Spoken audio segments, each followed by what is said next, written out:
Formula One has lied. It's about one of the big changes for these regulations. You see, we were promised DRS was gone, that we were entering a new era of Formula One, where the cars would actually be able to overtake on track. However, that no longer seems to be true. It's possible that the next season will actually be pretty disappointing compared to what we've been promised. So today, me and Cardboard Fernando Alonso are going to investigate. We're going to try and figure out before the season even starts whether these new regulations will work. But first, I need to tell you why DRS was so bad. The drag reduction system introduced in 2011, because during the 2010 season, the drivers felt more like they were experiencing the joys of central London than like they were in a Formula One race. I mean the fact it felt like they were stuck in traffic, not that their phones got stolen. The best specific example of this is Fernando Alonso at the 2010 Abu Dhabi Grand Prix, where he was stuck behind Vitaly Petrov for almost the entire race. Move!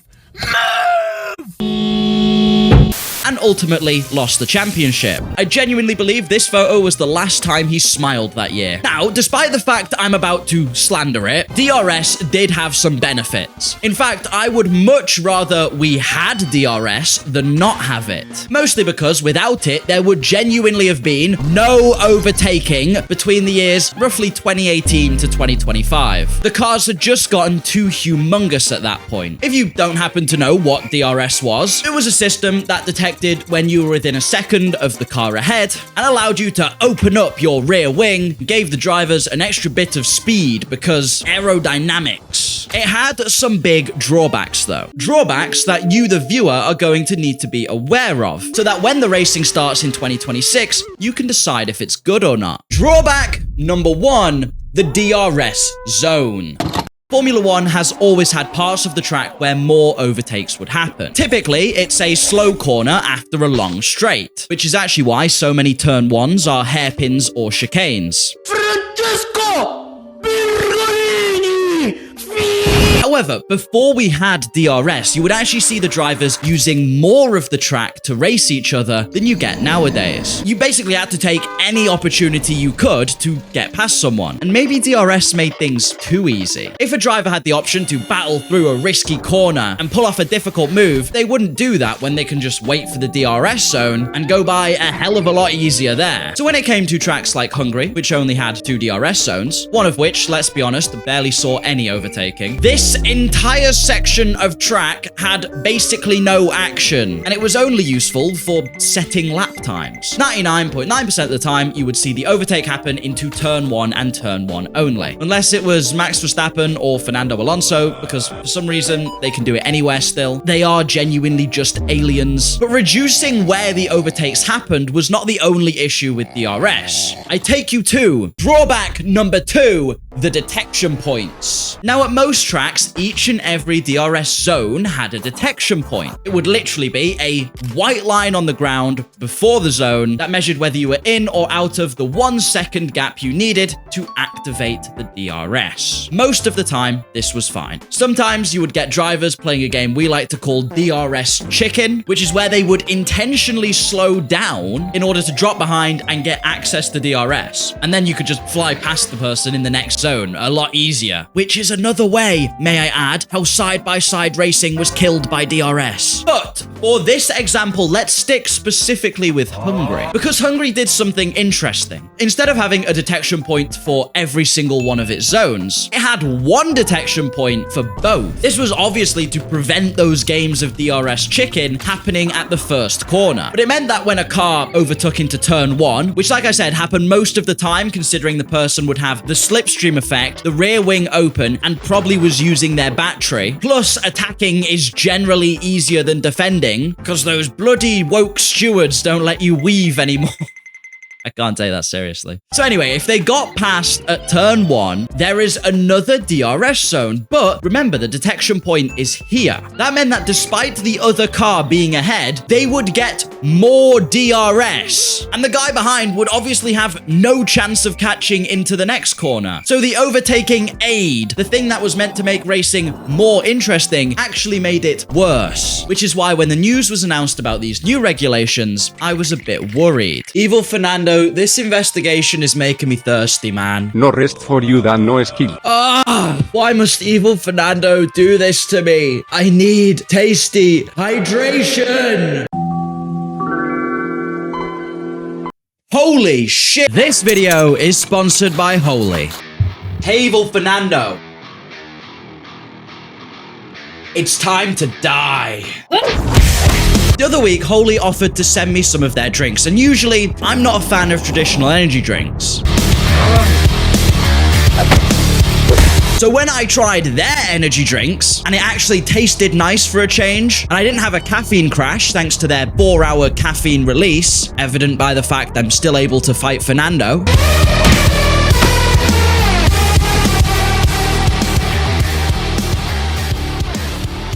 Not today, evil Fernando. Not today. So then after that, I tried the iced tea and hydration flavors, and I also enjoyed them as well. In all seriousness, not only do they enable me to promote something I actually use, but being partnered with Holy really does help me make better videos, as it helps me to have a more stable income. So I really appreciate your support of brands like this, and if you'd like to try it for the first time, use code DanNoSkill5 for £5 off your first order, or just code DanNoSkill for 10% off. Hit the link below and check out Holy for a genuinely tasty and better alternative to your traditional energy drinks. I even had some in the skate park the other day and hit some sick-ass clips. So thank you very much, Holy, for sponsoring this video. Let's take a look at the first accused party. Accusation number 1. Active aerodynamics. As of recording, we've had our first look at cars on track for 2026, and it's become a bit of a meme for people to look at the new active aerodynamics, which makes both the front and rear wings open on the straights to increase speed, and say, what is this? Some kind of drag reducing system? And if you take it at face value, you are right. Yeah. Technically, the rear wing is the same mechanism as DRS, but it's not actually gone anywhere. But if you look a bit closer, it's nothing like what we used to have. It's no longer an overtaking aid. It is just a feature on the cars. It doesn't matter if you're within 1 second of the person ahead or 40 seconds off the pace at the back of the pack. Hello, Cadillac. If Cadillac are not shit, by the way, that is going to age like milk on a hot stone. So in my personal opinion, this is actually fine. Maybe you disagree, maybe you feel cheated, but I am a big fan of active aerodynamics.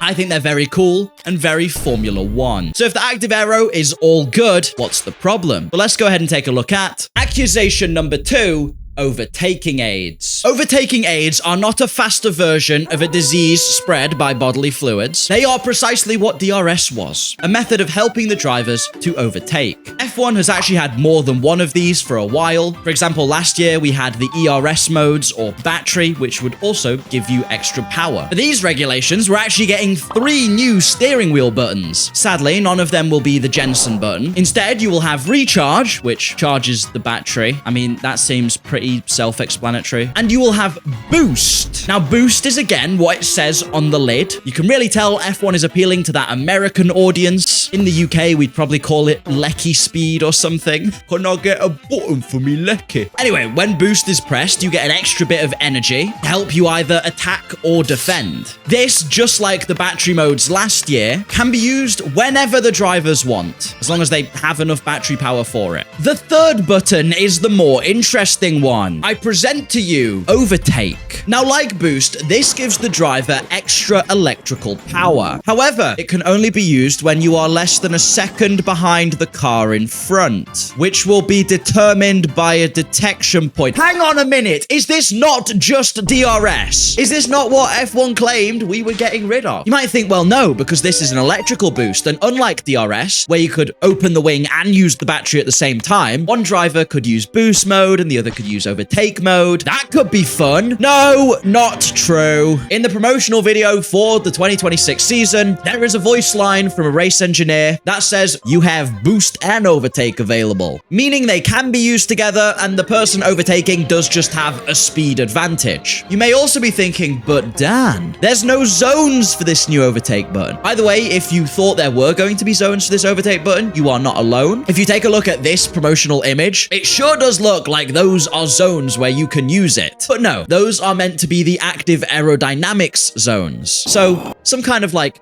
drag reducing system zone, something like that. If I did have a nickel for every time F1 posted something wrong or misleading, I would have plenty of nickels. I can't even count. But despite not having zones, the F1 website itself says, and this is a direct quote, its use will be most effective on longer straights. Hey, you know what system used to be most effective on longer straights? It was this little thing, we called it DRS. In fact, one of the only differences I can see is that there's going to be one detection point, which, as I talked about before, isn't necessarily a good thing. If you make the pass in the first sort of area of the track, then surely you can just keep spamming the button to get even further ahead, which was the whole issue we had at Hungary. But I will get back to that when I defend the overtake button. We're fair here at the DanNoSkill channel. The other issue I have, though, is just the lie. This whole season has been marketed by F1 and the FIA as some kind of return to form, that we're going to have unpredictable overtaking in parts of the track we're not used to. But if we have an overtake button and we encourage drivers to wait for the longest straights possible to use it, nothing is going to change. Imagine I am a driver and I'm trying to overtake. I have two options. Option one, send a risky side-by-side move to get the overtake done and risk crashing the car or at least losing myself time. Or number two, wait for the big long straight, press the button and fly past at Mach 10. I know which one most people would pick, and that's not the driver's fault. That is their job, to minimize risk. It just feels like one big lie from F1 and the FIA. But there are some redeeming qualities, so let's go over the defense. Firstly, we do for sure know it won't work exactly like DRS. One big change is that when you go through the detection point, you don't get access to the overtake button for another lap. And this is interesting. So when you first pass through the detection point and are considered to be under a second, you have to wait a lap until the battery charges before you can then get access to overtake. You can see how the driver ahead will then be aware that you're going to attack them and could actually do something to defend. Stop! You violated the law. I genuinely believe that could make for really cool racing. Also, maybe, and this is unlikely, but maybe, once you've already made the move, you lose access to the overtake button immediately. The opposite to how those DRS zones in Hungary work. Again, I don't think that one will happen, but it's just a suggestion. The other reason this is more interesting than DRS, at least right now, is that it is battery-based. So each driver is going to have to figure out when is best to deploy it. It's possible that certain teams may not have as good straight line speed as others. Please don't be Honda. Please don't be Honda. So they'll have to use their overtake buttons in more interesting places to try and get past, rather than just big, long straight. So maybe choosing when to activate the button is actually crucial. And then it will give the other driver to come back if their rivals deployed it at a bad point. The biggest defense is what I said earlier, though. I know I talked about the downsides of DRS, but genuinely, without it, the racing would have been far worse. Sure, we might have only had one or two actual overtaking spots, but that's better than having none at all. Nobody enjoys sitting and watching a traffic jam on the M6. So given how poor the regulations have been since 2011 when it comes to following closely, and given how these cars are actually only the same size as 2021, they're not that much smaller, I do understand the FIA erring on the side of caution and adding some kind of overtaking aid so at least something happens, even if it's not the best overtake ever. But if you're watching this and the season has started, here's what you can look for to see if it's working. Are all the overtakes still happening in just one or two spots? If they are, then it's not too great. I'll be a little bit disappointed, to be honest. Is there more long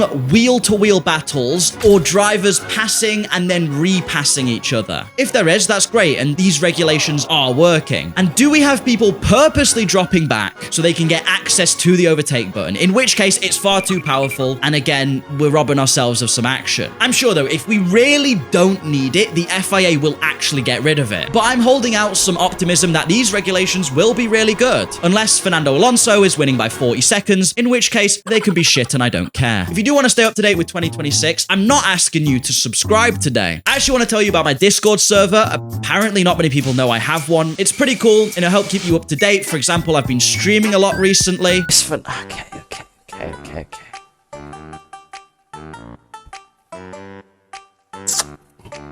So there's that. Otherwise, just a big thank you to my channel members. I really do appreciate the support. Some of these guys have been supporting me for ages now, and it means a lot. You can become one from just 99p a month, and it really does mean a lot. Thank you so much. Have a lovely rest of your day, and goodbye.